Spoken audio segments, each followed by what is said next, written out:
শহীদুল ইসলাম তরুণ জীবনের ঝুঁকি নিয়ে শুরু থেকে পর্যন্ত রাজনীতি করে এসেছেন। আর এইমাত্র সুন্দরভাবে আজকের সভাটি সঞ্চালন করেছেন আমাদের প্রিয় নেতা আব্দুল গনি ভূঁইয়া, অত্যন্ত সুশৃঙ্খলভাবে এবং সুদীপ্ত চেতনামূলক নির্দেশনামূলক বক্তব্য রেখেছেন। গাজীপুর আওয়ামী লীগের সংগ্রামী যুব সম্পাদক আমাদের প্রিয় উদীয়মান নেতা আশরাফি মেহেদী হাসান। আমি আশরাফি মেহেদী হাসান এবং আব্দুল গনি ভূঁইয়াকে বিশেষভাবে ধন্যবাদ এবং অভিনন্দন জানাচ্ছি। আমার সাথে পরামর্শ করে গতকাল জেলা আওয়ামী লীগের এবং মহানগর একত্রিশটা যৌথ বিডিও উপস্থিত থেকে যে দিক নির্দেশনা আমাদের গাজীপুরে অবস্থিত সকল নেতাদেরকে নিয়ে গিয়েছিলেন, সেজন্য ধন্যবাদ। এবং আমাদের সাথে পরামর্শ করে আমরা যে গতকাল সন্ধ্যায় এই সভার সিদ্ধান্ত নিয়েছি এবং 12 ঘন্টার ব্যবধানে কিন্তু আজকে এই সভা আয়োজিত হয়েছে। সকলকে আমার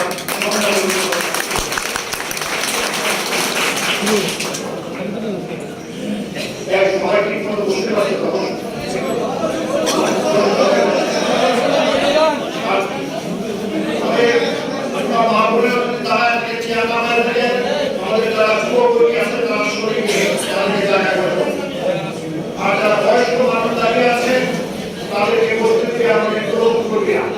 আমি আশা করি তারা নিজেরাই সদস্যভাবে সেই কাজটি করবেন।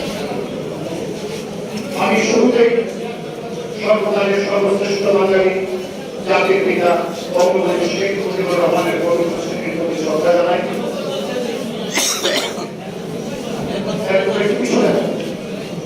আমি 1975-এর 15 আগস্টে বঙ্গবন্ধু পরিবারের সদস্য এবং অন্যান্য যারা শহীদদের মৃত্যুবরণ করেছেন তাদের প্রতি শ্রদ্ধা নিবেদন করি। আমাদের জাতীয় চার নেতার প্রতি শ্রদ্ধা নিবেদন করি। বীর মুক্তিযোদ্ধাদের প্রতি আমি শ্রদ্ধা নিবেদন করি।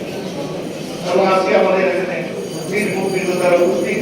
বিশেষভাবে এই যখন আন্দোলন শুরু হয় তখন বীর মুক্তিযোদ্ধারা এবং অন্যান্যদের সহযোগিতায় মানববন্ধন করেছেন। আমি সকলকে অনুরোধ করবো বড়দারি মাধ্যমে তাদেরকে অভিনন্দন করি।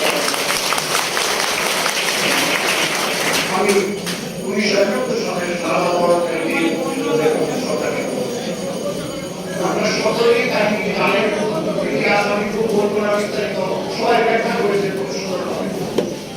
আমাদের সকল নেতৃত্ব বক্তব্য দিয়েছেন। আরেকটা জিনিস মনে রেখেছে যে আমাদের এই যাত্রার পথে আমাদের এত নেতা এই মঞ্চে আছে, জুম্মার নামাজের পরে যদি আরেকটা মিটিং শুরু করে বক্তৃতা দিয়ে শেষ করা হয়, সেই পরিপ্রেক্ষিতে আমরা সেই গুরুত্ব এবং সেইভাবে আমরা আগাচ্ছি। 2018 মাননীয় প্রধানমন্ত্রী শেখ হাসিনার নেতৃত্বে পরিচালিত সরকার একটা সিস্টেম একেবারে অবলম্বন করেছে। 19, 20, 21, 22, 23 সুন্দরভাবে চলে আসছে। এর মধ্যে এই সিদ্ধান্তকে চ্যালেঞ্জ করে একটা আপিল করা হয় একেবারে সারা বাংলাদেশের স্বাক্ষর নিয়ে কোন একজন প্রতিনিধি হিসাবে নিয়ে করেন। এই পরিপ্রেক্ষিতে কথা হচ্ছে যে কত পার্সেন্ট কোথা হবে, কত পার্সেন্ট এটা নিয়ে যখন সংগ্রাম শুরু করে কোথা বিরোধী যারা, তখন ওখান থেকে বলা হয়েছে আগামী 7 অগাস্টে ভোট বসে এটা চূড়ান্ত যেই ইস্যু বা বিষয়বস্তুকে তার বিচারাধীন থাকে ততক্ষণ পর্যন্ত রাজনৈতিক সিদ্ধান্ত গ্রহণ করা যায় না।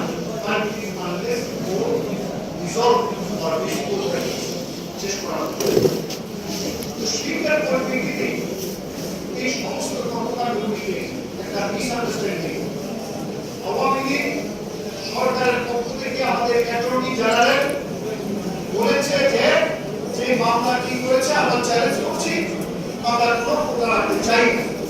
পরবর্তী সময় নির্দেশনা দিয়েছে, তার সমস্যার সমাধান যেটা ছিল সেটা হয়ে গেছে এবং সেটা মীমাংসা যে তাদের প্রধান মীমাংসা হয়ে গেল।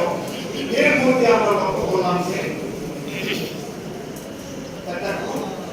1971 সালে 25শে মার্চের কামরা যেভাবে রাজারবাগের যেভাবে জগন্নাথ বল অ্যাটাক করেছিল এবং সার্জেন্ট জৌ বল অ্যাটাক করেছিল, মধুর বিএনপি অ্যাটাক করেছিল, শহীদ মিনার অ্যাটাক করেছিল, ঢাকা শহরে যে অ্যাটাক হয়েছিল সেই একই কায়দায় আমরা দেখলাম মেট্রো রেল আঘাত করলো, আমরা দেখলাম বিটিভিতে আক্রমণ করলো, আমরা দেখলাম সেতু ভবনে আক্রমণ করলো, আমরা দেখলাম নারায়ণগঞ্জ এবং ঢাকার মেয়র ভবনে আক্রমণ করলো, আমরা দেখলাম বর্ষা ভবনে আক্রমণ করলো, সিটি কর্পোরেশন আক্রমণ করলো এবং পুলিশের উপর আক্রমণ করলো এবং দর্শক দিতে জেল কারাগার ভেঙে চলে গেল। এগুলি কিন্তু কেউ ইচ্ছা করলেই কেউ পারবে। আপনি এখন পৃথিবীতে যান, আপনি শিখতে পারবেন টেলিভিশনে মাস নিয়ম করা এবং করা ছাড়া এই জেল করা একদিকে জেল, আবার ভিতরে একটা জেল, এরপরে আরেকটা জেল, এতগুলি নিয়ম থাকার পর ওই সমস্ত কাজগুলি হয়েছে। কাজে এখানে পরিষ্কার হতে হচ্ছে ছাত্রদের আন্দোলনের প্রতি সরকারের সহানুভূতি ছিল বলেই তার সমস্যার সমাধান হয়েছে। এখন ছাত্রদের বাণিজ্য বিভাগ সেটা হলো যে পুনর্বাসন, সেটা পরিষ্কার শিক্ষামন্ত্রী বলেছে সময় হলে যখন আমরা ছাত্রাবাস তুলে দেবো আমরা সেটা সুন্দরভাবে তাকে পুনর্বাসন এবং ছাত্রাবাসের স্থান দেওয়া হবে। ছাত্রদের সাথে যে আন্দোলন, সেই আন্দোলন কিন্তু আমাদের সরকারের এবং আমাদের দলের সহানুভূতির কারণে ওটা আমরা গ্রহণ করেছি এবং বলেছে যে ওটা একটা নীতিগত ব্যাপার। আমরা হাইকোর্ট থেকে আমরা নির্দেশনা পেয়েছি, কিন্তু সিদ্ধান্ত সরকার নিতে পারে। সরকার কিন্তু এরপরে আর ব্যতিক্রম কোনো সিদ্ধান্ত নেই না। কাজে ওটা যারা আন্দোলন করছে ওটার প্রতি সহানুভূতি পর্যন্ত হাইকোর্টের যে নির্দেশনা 5%, 1%, 1%, এই 7% কোটা থাকবে, এটাকে নীতিগতভাবে মেনে নেওয়া হয়েছে। এইখানে আমাদের যখন মীমাংসার পথে তখনই আমরা দেখলাম এখানে উস্কায় দিয়ে একটা শান্তিপূর্ণ ছাত্রদের মিছিলে কিন্তু লাঞ্ছনা ছিল না, কিন্তু তারা এই মিছিলটাকে একটা শক্তি মশালে নিয়ে গেল, আগুনে নিয়ে গেল, এই কাজকে খুঁজে বের করছে। খুবই দুঃখজনক,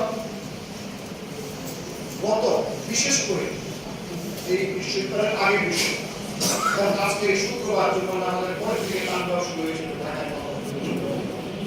এই শান্তি বাংলাদেশ যদি এক মাসে $60 মিলিয়ন এক্সপোর্ট করে তাহলে $15 বিলিয়ন অলরেডি এক্সপোর্টের স্থাপনার প্রতি কি হয়েছে সেটা বলার আমি সেদিকে যাচ্ছি না।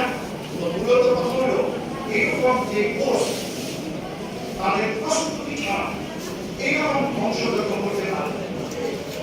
কাজে এখানে একটা স্ট্রাইকিং কোর্স ক্লাস করেছে। এই সমস্ত ছাত্রদের ছাত্রদের সহানুভূতিটাকে কেন্দ্র করে তারা এই জিনিসটাকে ডাইভার্ট করার চেষ্টা করছে। যেটা আমরা চিন্তা করি, যেটা আমরা প্রতিবাদ করি। এবং আজকে আমাদেরকে এইটার জন্যই এই প্রতিবাদের আবশ্যক।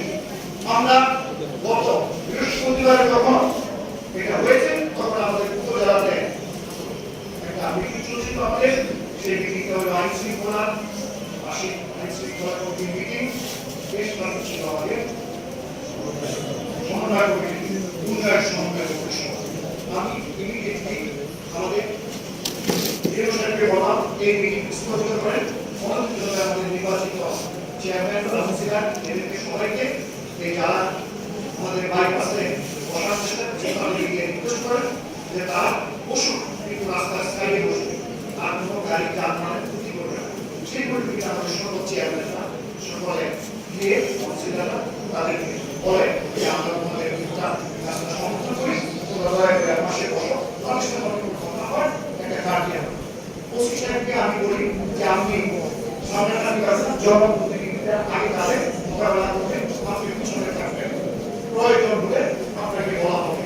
কাজে এদের সাথে সমন্বয় করে আমরা গত 7টা দিন এই করতে পারছি। এমনিভাবে আমি দুবার থানাতেও ওসি সাহেবের সাথে কথা বলছি এবং এখনো কিন্তু আমি নির্দেশনা দিয়ে রেখেছি ওসি সাহেবকে এবং আমাদের ইউনিয়ন সাহেবকে এবং প্রশাসনকে যে আমাদের যে ডেকোরেশন ব্রিজ, আমাদের যে ফুটবল ব্রিজ এবং আমাদের চালিকলা স্টেশন এবং আমাদের যে দামানগড় স্টেশন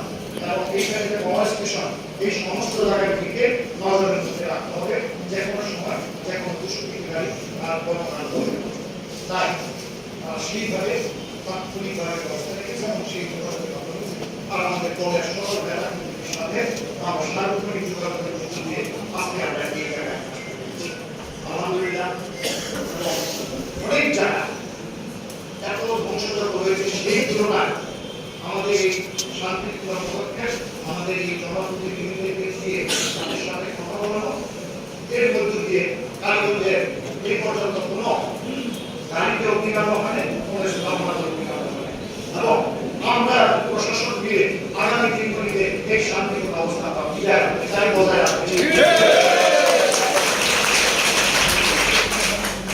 তাই এইভাবে আমরা সামনের দিকে দিতে। তবে গতকাল আমাদের দলের সাধারণ সম্পাদক বলেছেন এখানেই তাদের কর্মকাণ্ড শেষ না, তারা হসপিটালে আছে, যে কোনো সময় আরো যে কোনো ধরনের ঘটনা সংঘটিত হয়।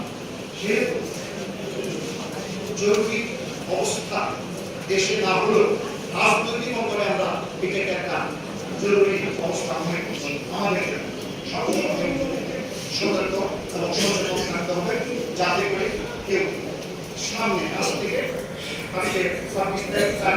পরে আমাদের জাতির পিতা বঙ্গবন্ধু শেখ মুজিবুর রহমান এবং জাতীয় শিক্ষক দিবসের মার্চ বিরোধী কর্মসূচি থেকে আসছে, সেটা আগামী ৩ তারিখে আমাদের গাজীপুরে জেলা আওয়ামী লীগের সভা হবে। সেখান থেকে আমরা সাংগঠনিক ইতিমধ্যে আমরা কিছু আলোচনা করেছি। সেটা হলো আমাদের কিন্তু মিটিং চলতেছিল। একটা হলো যে আমরা ওই যে গত জুন মাসের ১ তারিখে সিদ্ধান্ত নিয়েছিলাম যে মিটিংগুলি সেগুলি শেষ হয়েছে, ৩টা জায়গায় ইউনিয়ন আমাদের মিটিংটা করতে পারে নাই। একটা হলো আমাদের জামালপুর, আরেকটা হলো আমাদের বাহাদুরশাহী, আরেকটা হলো নাগরিক। তাহলে আগামী দিনে আমাদের এক সপ্তাহ পরে যে শোকের মাসে প্রত্যেক সপ্তাহে আমরা প্রত্যেক ইউনিয়নে আমরা এই শোক পালন করতে গিয়ে ১৫ই আগস্টের কর্মসূচি পালন করতে গিয়ে যে ইউনিয়নগুলিতে আমরা মিটিংটা করতে পারি সেই ইউনিয়নকে অগ্রাধিকার দিয়ে আমরা তাদের মিটিংকে আগে করবো, এরপরে বাকি বিষয়। এটা হলো আমাদের চ্যানেলের নির্মাণ। আর এছাড়া বাইরে যে কাজটা আমাদের সমাজের কেন্দ্রীয় কমিটির পক্ষ থেকে এই কয়েকদিনের মধ্যে নির্দেশনা দেবে কিভাবে আমরা সাংগঠনিক কর্মকাণ্ড করে, কারণ বাংলাদেশ আওয়ামী লীগ এটা পরীক্ষিত রাজনৈতিক সংগঠন, আন্দোলনের নেতৃত্বদানকারী সংগঠন, সকল নেতৃত্বদানকারী সংগঠন, ৬ দফার নেতৃত্বকারী, স্বাধীনতা সংগ্রামের নেতৃত্বদানকারী সংগঠন। একই সামনে নিয়ে আমাদের যদি কোনো নিজেদের মধ্যে আরো যে সমস্ত আত্মসমর্পণ প্রয়োজন সেটা করে যেখানে যেখানে আমাদের চাকরি থাকবে সেটাকে পূরণ করে আমরা কাজ করব। আমরা শুধু আওয়ামী লীগকে ঐক্যবদ্ধ করতে চাই না। আমি বক্তারপুরের মিটিংয়ে বলছিলাম যে আসুন জাতির জনকের যে মাসব্যাপী শোক দিবস 15ই আগস্টের যে শোক সেটা ঐক্যবদ্ধভাবে পালন করি। আমরা রাজনীতি করতেছি আওয়ামী লীগের নাম দিয়ে আমাদের বাইরেও আছে, তাদের প্রতি অনুরোধ জানিয়েছি যে আপনারা আসেন, আমরা ঐক্যবদ্ধভাবে করি এবং এই জাতি এই সংকটকালে এখনো আমার উদাত্ত আহ্বান, আসুন আমরা ঐক্যবদ্ধভাবে এই জামাত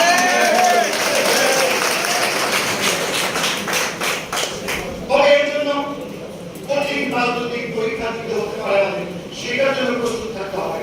এখানে অলরেডি বলেছেন সিঙ্গাপুর থেকে আমার কাছে ফোন আসছে যে কি অবস্থা, মেট্রো রেল খুলে দিতেছে আর কেউ তো সিঙ্গাপুরের মেরিনা বেতে সেলফি তুলতেছে।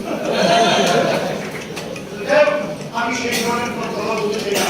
এই কথা শুনে আমার মনে হয় ইতিহাসের একটা বিখ্যাত কথা আছে যে রোম সাম্রাজ্য যখন সরকার হয় সম্রাট নিরু তখন ফাঁসি হয়। যাই হোক, আমরা আশা করবো রাজনৈতিক নেতা তাদের সেই সঠিক নেতৃত্ব দিয়ে সামনে এগিয়ে যাবে, বুদ্ধি বিবেচনার পরিচয় দিবে। যখন ঝড় তুফান হয় তখন সব প্রাণী মানুষ একত্র হয়ে যায়। আর আমরা তো আওয়ামী লীগ আমরা যদি একত্রিত না হতে পারি, সেহেতু আমি অনুরোধ করছি যে আগামী দিনে জামাত শিবির স্বাধীনতার বিরুদ্ধে যে সংগ্রাম এটা আমরা সবাই ঐক্যবদ্ধ করতে চাই এবং শুধু আমাদের দলীয় ঐক্য না, আমরা জনগণকে আমাদের পাশে দিতে চাই, আমরা ক্যাম্পেইন করতে চাই। কারণ বাজারে গিয়ে দোকানদারের কাছে আমরা লিফলেট দিতে চাই, তাদের কাছে আমরা গলা জড়াই করতে চাই। আসুন আমাদের এই বৃহত্তর ঐক্যবদ্ধ আন্দোলনে আমাদের সাথে শরীর হন। স্কুলের শিক্ষকদেরকে, স্কুলের ছাত্রদেরকে